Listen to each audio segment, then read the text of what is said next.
Hello everyone, welcome back. I want to take an updated look at what's going on with China and Russia. Okay, it's been a while since we've looked at this. So the way I like to analyze large global events is sometimes not by looking at the information that's available directly, but rather at the shadow that information creates, right? And the reason is because we never get all of the information, right? So the information is always limited, compromised, false.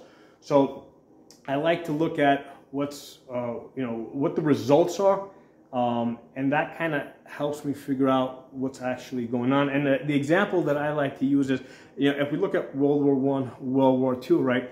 What I do is, look at, because to me, World War I, World War II is like one big war with a small break in between.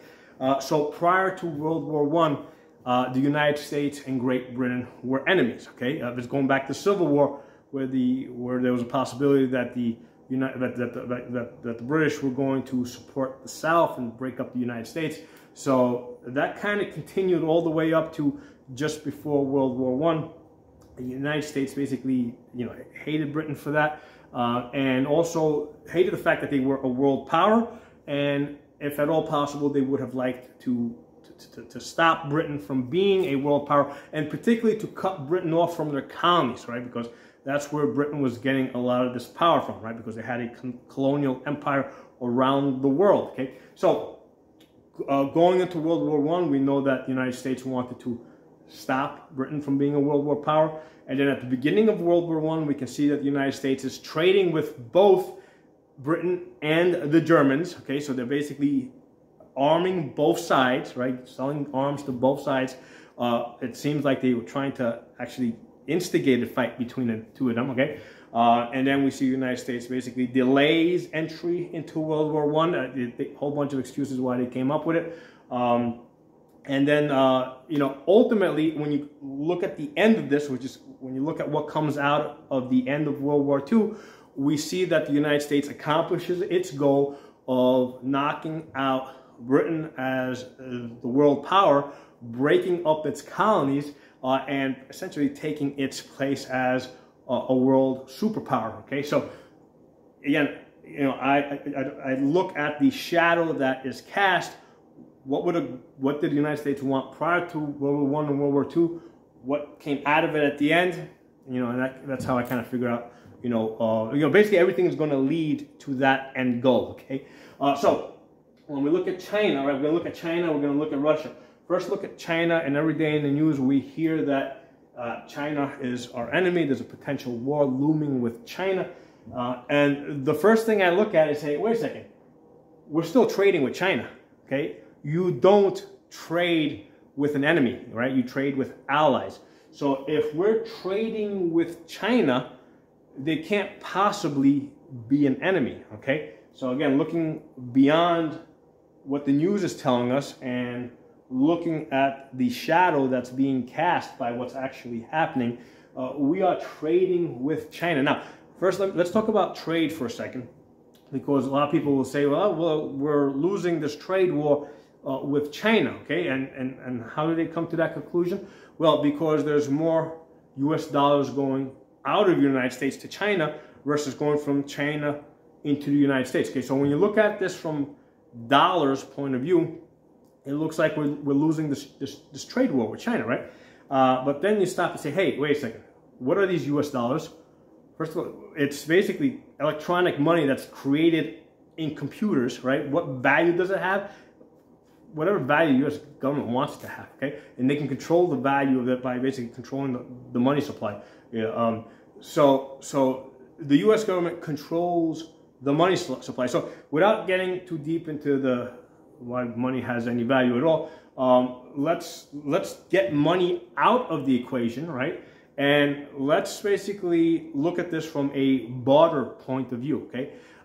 If we were bartering with China, right? So would we want more valuable things coming into the United States, or do we want more valuable things going out of the United States, okay? So we don't want valuable things going out of the United States. We want valuable things coming going only in one direction, going into the United States, okay? All right, so that's how you, in reality, gauge your trading success, not in terms of dollars, right, which is something that's created, okay, and controlled by government.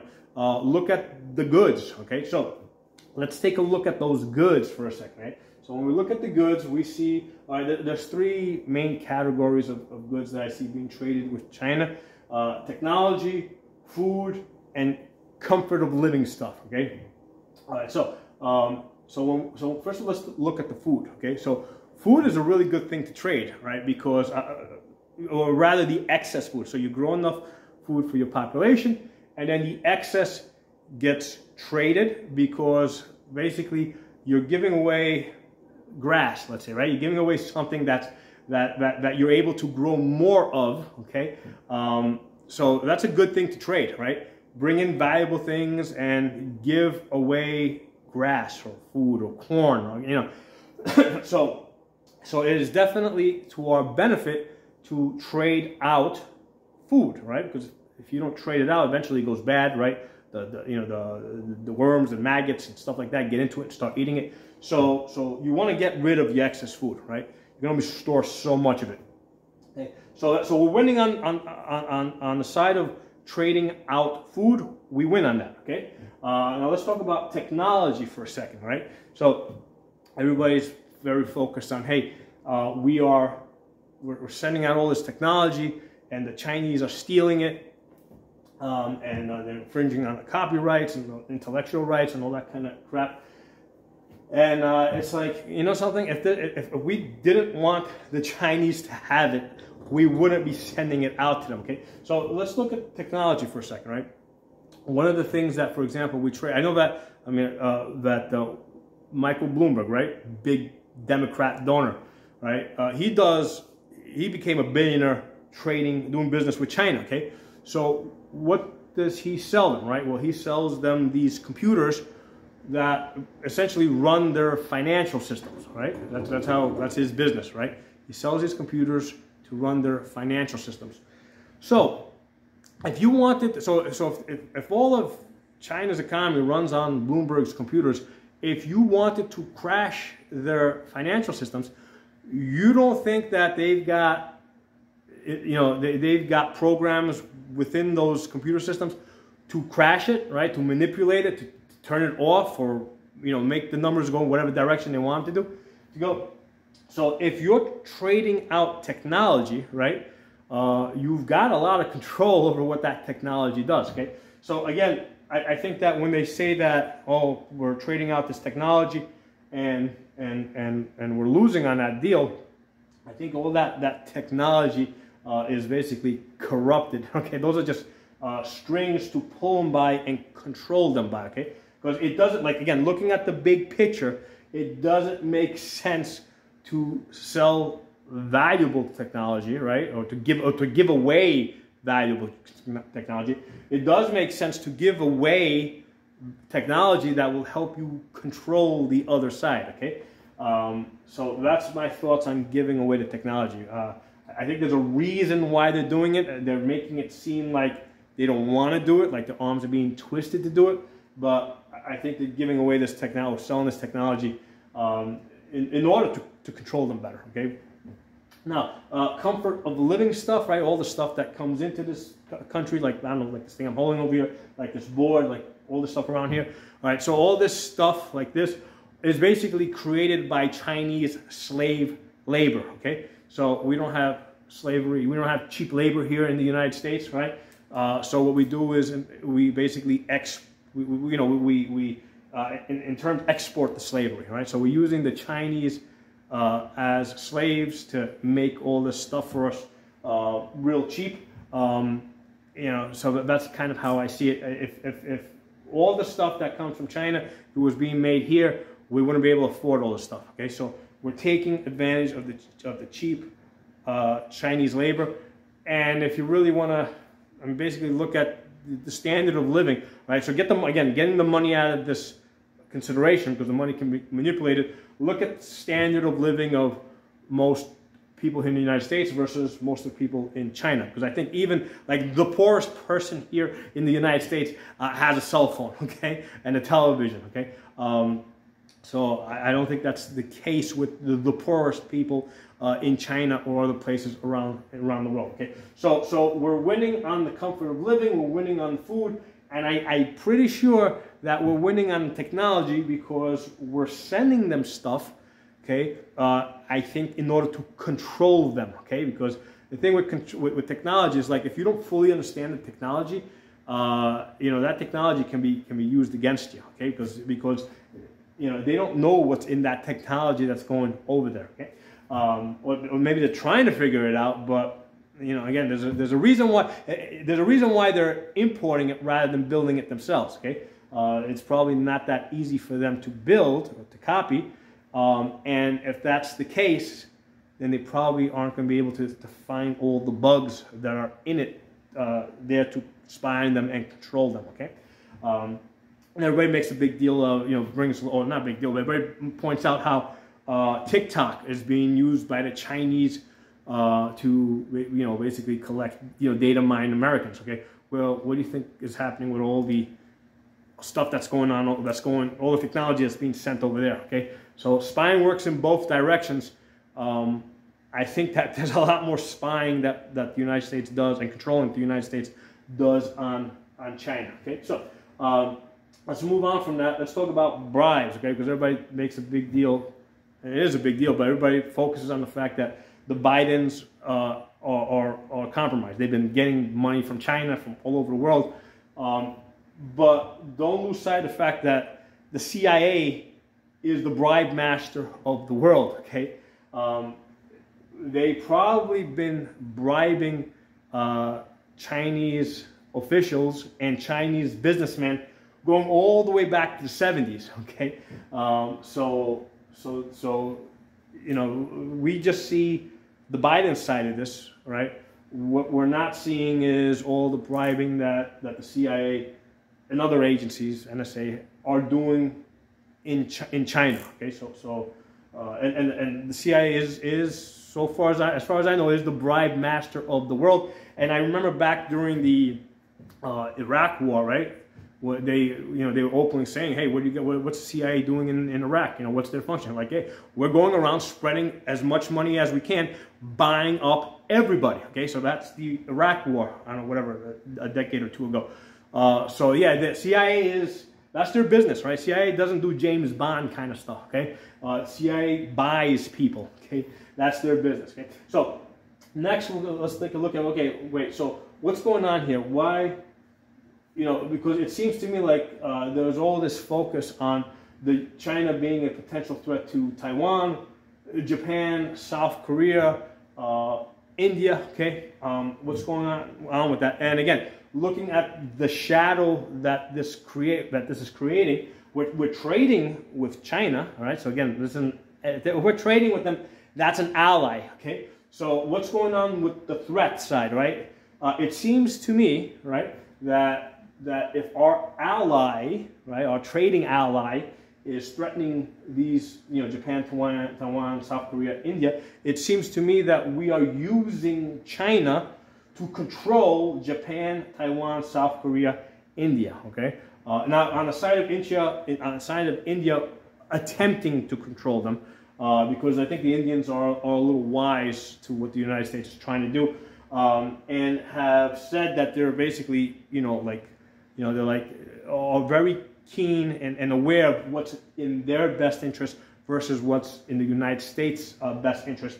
And they know that the United States is trying to play them against China. But at the same time, okay, China and India are real enemies, right? They've actually had minor shooting war skirmishes at the border. They've got land disputes. They've got water right disputes, right? Because what China at one point is to the north, and what they're doing is the water apparently flows from the north to the south. So, or there's a couple of rivers where the water is flowing, let's say, from China down to India, and the Chinese have been basically stealing the water, diverting it, so that the Indian farmers can't have the water that they've had for many centuries to plant and farm. So there is a real there's a real dispute here between China and India, and something I said going back 20 years is if there's going to be a war, a world war, it is going to start between China and India, because you got like more than 1 billion people in China, more than 1 billion people in India. These guys are right next to each other, bumping elbows.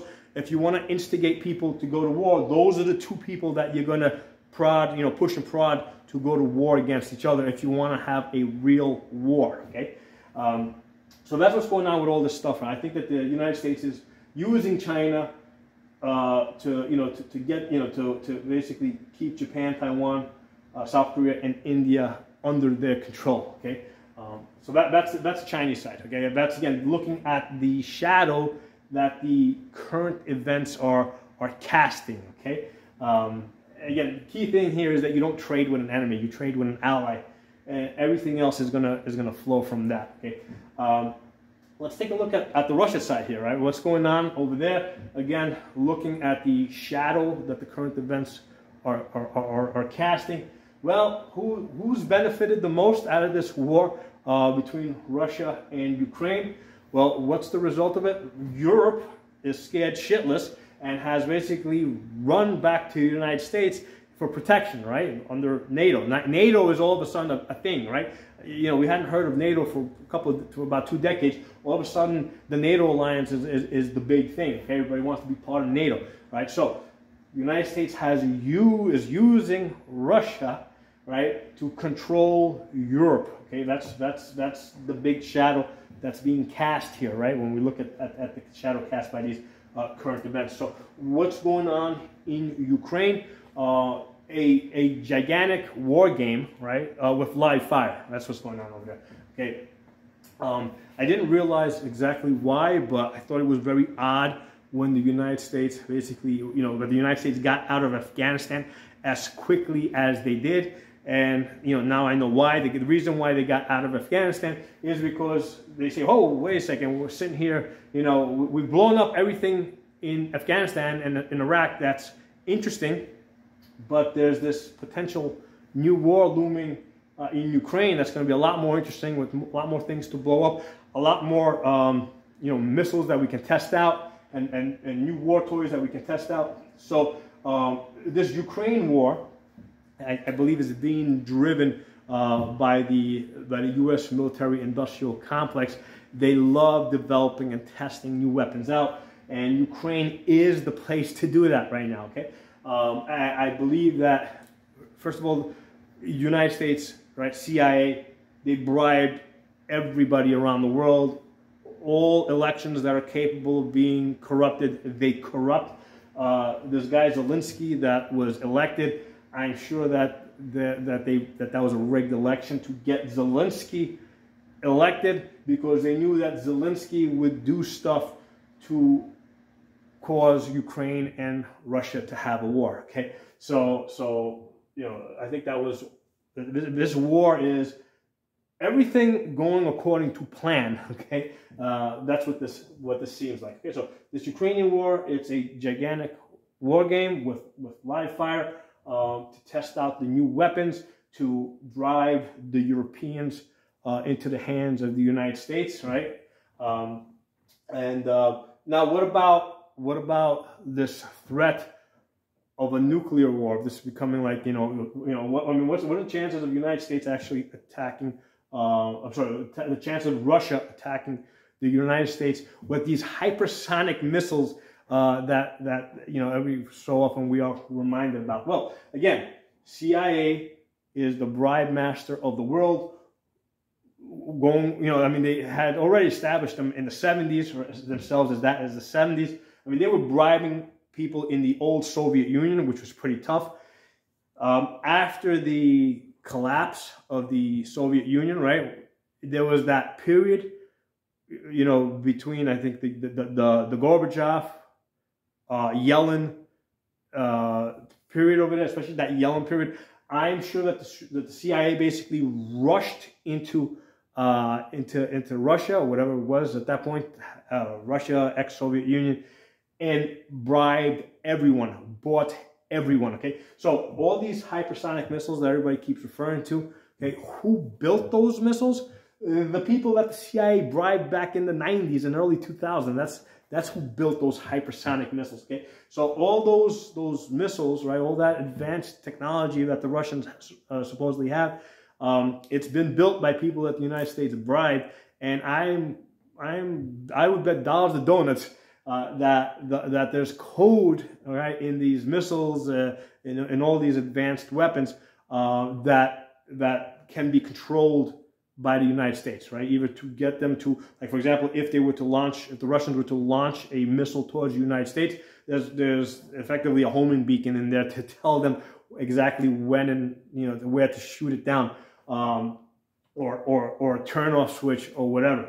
But any technology that has been developed in Russia, okay, you know, was developed by people that the United States bought, okay, after the Soviet Union collapsed, okay? So those are the people that developed that technology, and I'm pretty sure that the Russians are fully aware of this, which is why they are absolutely not going to hit that button to launch any missiles in the direction of the United States, because they know that all that technology is flawed and compromised, and they don't know to what extent, but they just know that everyone in that country has been bribed and bought, compromised, okay?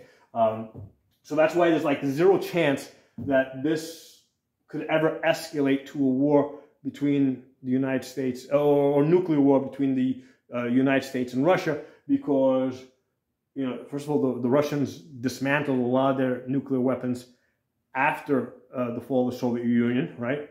And not the smartest thing they ever did, but they did, right? Why? Because the United States bribed them to do so, all right? So everything that's technological in Russia is compromised, is bought, you know, it cannot be, Putin knows he can't rely on anything, okay? Other than AK-47s that aren't run by computers, okay? So basically, all of Russia has been bribed, all the technology is flawed, okay? Well, let me skip down to the deal, right? There was a deal made here, right? Whether it was formal or informal. The deal, I think, is that the United States, through some channel, told the Russians that they can, you know, that they can go into Ukraine and do whatever they want as long as they keep the war conventional, okay? And, you know, and Zelensky was put there specifically because they wanted this war. Zelensky was put in Ukraine to basically instigate this war, to do things that would cause the Russians to want to invade.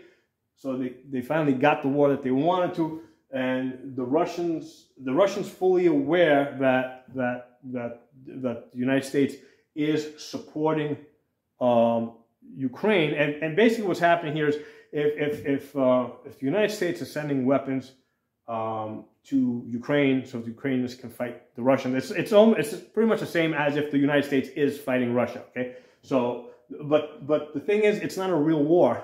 It's a war game because there are rules to this, right? The rules are that the Russians can't go nuclear. You know, they've probably been told that they, you know, whatever, they got to keep it confined to certain, you know, to that country, or maybe a couple of countries around it, whatever. But there was a deal made here, okay? There was a deal here. Now, the Russians probably can see this, right? They're not stupid, right?